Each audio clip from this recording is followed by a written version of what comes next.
इसके बाद हम आते हैं हर्फ पे।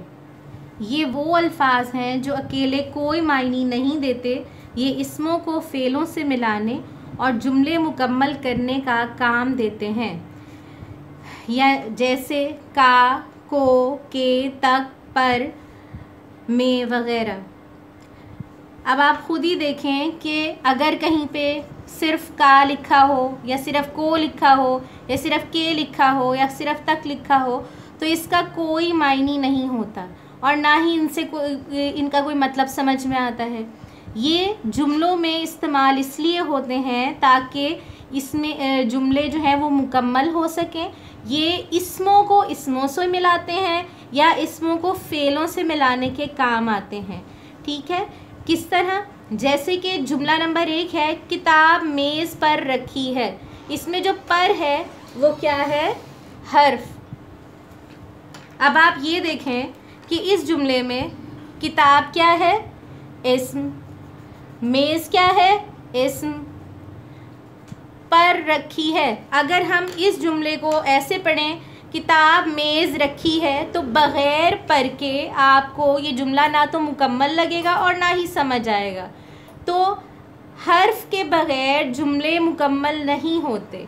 हर्फ के साथ जुमले जो हैं वो मुकम्मल होते हैं और हर्फ जो हैं वो इसमों को इसमों से मिलाने और इसमों को फ़ेलों से मिलाने के काम आते हैं। दूसरे नंबर पर जुमला है, वो सुबह से शाम तक पढ़ता है।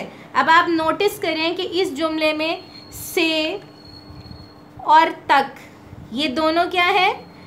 हर्फ। अगर ये दोनों हरूफ अकेले लिखे हों तो इनके कोई भी मायने नहीं होंगे और ना ही कोई बात समझ में आएगी।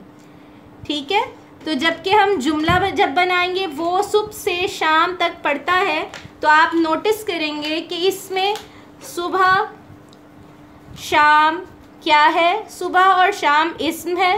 ठीक है, तो इस तरह सुबह से शाम इस्म और इसके बीच में क्या है? हर्फ। तो यानी दो इस्मों को क्या मिला रहा है? हर्फ मिला रहा है। आगे है, शाम तक पढ़ता है। पढ़ता क्या है? पढ़ता है फ़ेल। ठीक है, पढ़ता क्या है? फ़ेल। तो इस जुमले में शाम तक पढ़ता है, शाम क्या है? इस्म, तक क्या है? हर्फ, और पढ़ता क्या है? फ़ेल। तो इस तरह इस्म को फ़ेल से मिलाने के लिए हर्फ का इस्तेमाल हो रहा है।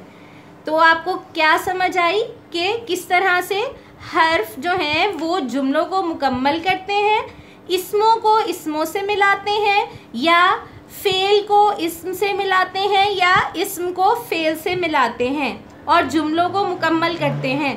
तीसरे नंबर पर जुमला है, कमरे के अंदर कौन है। इस जुमले में कमरे क्या है? इस्म। के क्या है? हर्फ। तो अगर हम ये लिखें कमरे अंदर कौन है, तो के बगैर यानी कि हर्फ के बगैर जुमला मुकम्मल नहीं होता है।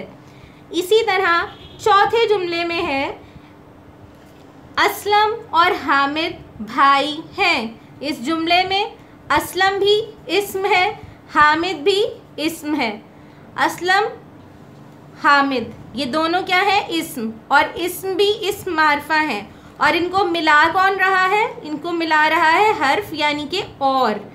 ठीक है, तो हर्फ वो अल्फाज होते हैं जो कि अकेले कोई भी मायने नहीं रखते, लेकिन ये जुमलों को मुकम्मल करते हैं और इसमों को इसमों से मिलाने, इसमों को फ़ेलों से मिलाने के काम आते हैं और जुमले को मुकम्मल करते हैं, जुमले को मायने देते हैं। इनके बगैर जुमले मुकम्मल नहीं होते हैं और ये वो हरूफ हैं जो अकेले कहीं लिखे हों तो उनका कोई मायने नहीं होता। जैसे कि अगर कहीं पे सिर्फ लिखा हो और, तो इसका कोई मतलब नहीं है, कोई मायने नहीं है। अगर कहीं लिखा हो से, तो इसका भी कोई मायने नहीं है। तो इस तरह ये हरूफ जो हैं ये अकेले कोई मायने नहीं देते, लेकिन इनके साथ जुमले मुकम्मल होते हैं।